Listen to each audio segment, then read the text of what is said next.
तो भाई और बहनों, बहुत सोच समझ के, बहुत विचार करके। और एक राहुल नाम का लड़का जो पहले साथ संगति में था, 2022 के आसपास काफी भक्तों को तोड़ ताड़ के ले गया, मन में शंका पैदा कर दी। पता हो कहां आजकल? नहीं पता होगा आप लोगों को। उसके घर वालों को नहीं पता वो कहां है साल भर से। गुड़गांव में या झज्जर में कहीं कोई कंपनी में काम करता था। सतलोक आश्रम धनाना में जाने लगा, और वहां जाकर जब उसने देखा कि यहां तो सारी बातें वो हो रही है जो पवन दास कहा करता था, जो सात संगति में जो बताया करते थे। भक्ति के कोई निकट भी नहीं, मर्यादा किसी की नहीं। जूता घर में उसने सेवा ले ली, और उसने देखा कि यहां जो बाहर से लोग आते हैं वीआईपी, उनके लिए तो अलग से स्पेशल खाना बन रहा है, पनीर की सब्जियां बन रही हैं, उनको अंदर सोफों पर एसी में बैठाया जाता है। उसने एक दो से ये बातें कही। उसके बाद जूता घर में चला गया सेवा करने। जूता घर के अन्य सेवादारों ने चाय मंगवाई, एक भगत चाय लेके आ गया। उसने कहा, रे कहां से लाए हो चाय? तो उसने कहा कि मैं तो पंडाल से लाया हूं जहां पे संगत पी रही है।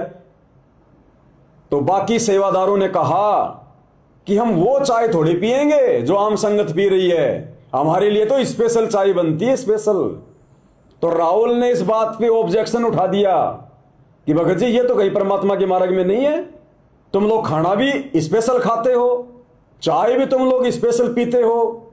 गुरुजी तो कहते हैं, जो राखूं त्यों ही रहूं हमरा के चारा, और खाने जाद खरीदूं गुलाम तुम्हारा।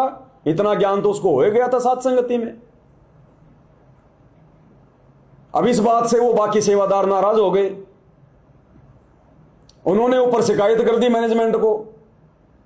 मैनेजमेंट की वो नजर में आ गया, और 2 दिन के समागम के बाद में जब वो आश्रम से गया, तो ना तो मकान पे पहुंचा, ना अपने घर पे पहुंचा।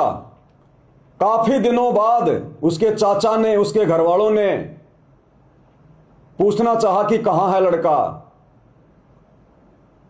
तो जहां वो काम करता था वहां गए। उन्होंने कहा, जी यहां तो काफी दिन हो गए, आ ही नहीं रहा। जहां मकान ले रखा था वहां गए। मकान मालिक ने कहा, जी यहां भी नहीं आया, मोबाइल भी बंद।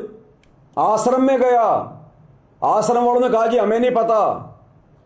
जब उसने मुकदमा किया, पुलिस ने तफ्तीश की, तो उसकी लोकेशन धनाना आश्रम के 4 किलोमीटर बाद समाप्त हो गई। धनाना आश्रम से 4 किलोमीटर बाद उसकी लोकेशन गायब, पता ही नहीं। समझ गए होंगे आप लोग, समझदार हैं भाई और बहनों। 7-8 महीने हो गए, अभी तक उसका कोई अता पता नहीं है, और शायद ना लगेगा। यह परिणाम है मर्यादा तोड़कर अपने आप को डेढ़ छाना समझने वाले। उसने सोचा जैसे मैं सात संगति में बैठकर लोगों को सच्चाई बताता था, ऐसे ही आश्रमों में भी सच्चाई बताऊंगा। उसको यह नहीं पता था कि सात संगति में तो परमात्मा का आशीर्वाद था, इन आश्रमों में तो काल का आशीर्वाद है, काल का पंजा। और काल के आश्रम में जाकर, काल के क्षेत्र में जाकर तू सच्चाई बताएगा और काल बर्दाश्त करेगा।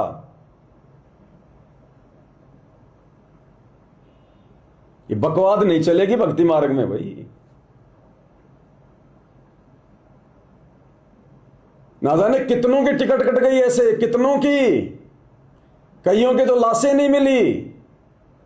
एक जर्मनी का हेमंत दास, उसने शादी करी एक सारनामी के साथ, और हिसार के पास में नहर में उसकी लाश मिली थी। जब वो तारीख पे गया था, नहर में लाश। उसकी औरत ने, कहीं वो रह रही थी इधर हिमाचल में या फिर उत्तराखंड में, क्या नाम था उसका, सुनीता। पूरी बाकायदा अखबार में न्यूज आई थी। उसने जहर पिया वहां पर। भाई ये काल किसी का सगा नहीं है। और नेपाल की बहन जो बिंदिया नेपाल से आई थी गुरुजी की तारीख पर 2018 में, नेपाल के मटका चौक पर उसको फांसी लगाई गई। कौन करता है ये काम? समझ जाओ, अब संकेत ही काफी है। काल बैठा है, काल।